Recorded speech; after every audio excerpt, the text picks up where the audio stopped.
मंडळी, झी मराठीची नवरी मिळे हिटलरला ही मालिका प्रेक्षकांचा निरोप घेणार अशी चर्चा गेल्या अनेक दिवसांपासून सुरू होती. आता अखेर मालिकेचं शूटिंग संपलं आहे. प्रेक्षकांची ही आवडती मालिका आता सर्वांचाच निरोप घेणार आहे.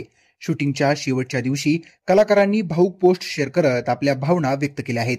मालिकेत किशोरची भूमिका साकारणारा अभिनेता प्रसाद लिमये म्हणतो, एक सुंदर प्रवास संपला नवरी मिळे हिटलरला. तर मुख्य अभिनेत्री वल्लरीनं लास्ट डे ऑफ शूट असं कॅप्शन देत इंस्टाग्राम स्टोरी शेअर केली आहे. तसेच सध्याच्या भावना शब्दात व्यक्त करता येणार नाहीत असंही वल्लरीनं तिच्या पोस्टमध्ये म्हटलं आहे. नवरी मिळे हिटलरला मालिकेत जहागीरदार कुटुंबाची गोष्ट दाखवण्यात आली होती. त्यामुळे शूटिंगच्या शेवटच्या दिवशी कलाकार सेटवरच्या जहागीरदार बंगल्याची झलक दाखवत लिहितात, जहागीरदारांचा बंगला नेहमीच माणसांनी हसत खेळत वातावरण असायचं. माहिती नाही इथली माणसं उद्यापासून कुठे असतील, पण जिथे कुठे असतील प्रेम देत असतील.